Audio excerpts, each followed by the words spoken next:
Greetings, fellow retro gamers, and welcome to What's So Special About It, the video series where I review old games and attempt to answer that question.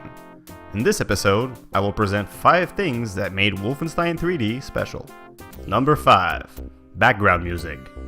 When looking at Wolfenstein 3D soundtrack, one might find that it is nothing special, or that it doesn't adorn as memorable melodies as its later brother, Doom. But doing so would be overlooking the more important fact that it was one of the first FPS with background music. In order to prepare for this review, I gathered all the earlier first-person shooter type games and played them all. And let me tell you, the stillness of silence isn't the best ambiance that builds up tension during fight scenes, or does it do anything to carry you over during the lulls in action. So even though it wasn't a stellar soundtrack, the mere fact of having one made Wolfenstein 3D outshine all of its competition. Number 4. Sound effects. In a similar vein as to how Wolfenstein was the first FPS to have music, it was also the first FPS to make good use of Sound Blaster technology with its enjoyable sound effects. The vast majority of its predecessors didn't have that luxury, so when going back and play them, expect very loud beeps to fill the soundscape. Don't get me wrong, it has its nostalgic value, but in most cases, it did not age very well. Whereas Wolf 3D's sound effects remain a treat to the ears even in today's standards. Number 3. Simple controls.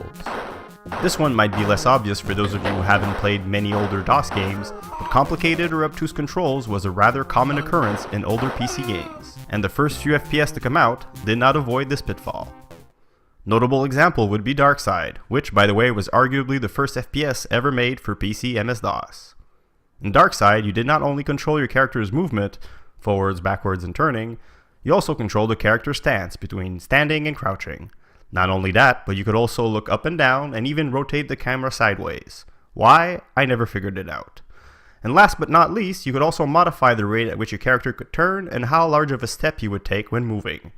Basically, if you didn't read the manual, you'd be lucky to figure out how to play. Wolfenstein 3D doesn't have that problem at all. Playable with only 6 keys at the bare minimum, 4 for moving, 1 for opening doors, and another for shooting. It's so simple, and that's what makes it so beautiful.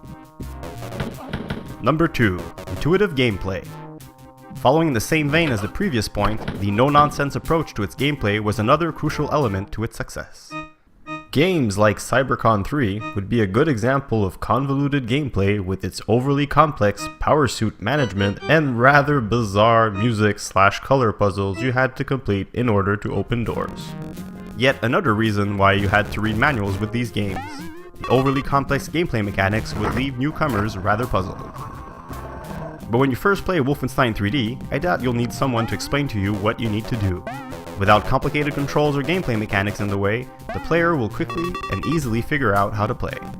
Explore rooms, shoot enemies, pick up food for health, treasures for points, with the most complex thing you'll ever encounter is noticing that sometimes you need a key in order to progress. The combination of simple controls and intuitive gameplay are actually the foundation of the number 1 reason why Wolf 3D was so special. Number 1. Instant action. I think the single most important element that made Wolf 3D really good is the fact that within seconds you could be in-game and shooting at enemies. No overly long intro to sit through and no wall of text briefing to read. In the first mission, you had a guard located seconds away from you, waiting to be your first kill. Unlike other games, the speed at which your character moved was far superior and allowed for dynamic running and gunning. Especially if you used the mouse, where the game was only limited by your actual hand movement speed. So, depending on how motivated you were, it could allow you to literally zip down corridors like a speeding train. A rather stark contrast with the either clunky or slow-paced movement in all other games that were available at the time. So there you have it, 5 things that make Wolf 3D special. But what do you think? Did I overlook a key point you find more important? Let me know in the comment section. I am the Medieval Nerd, you have all been amazing, and see you next time.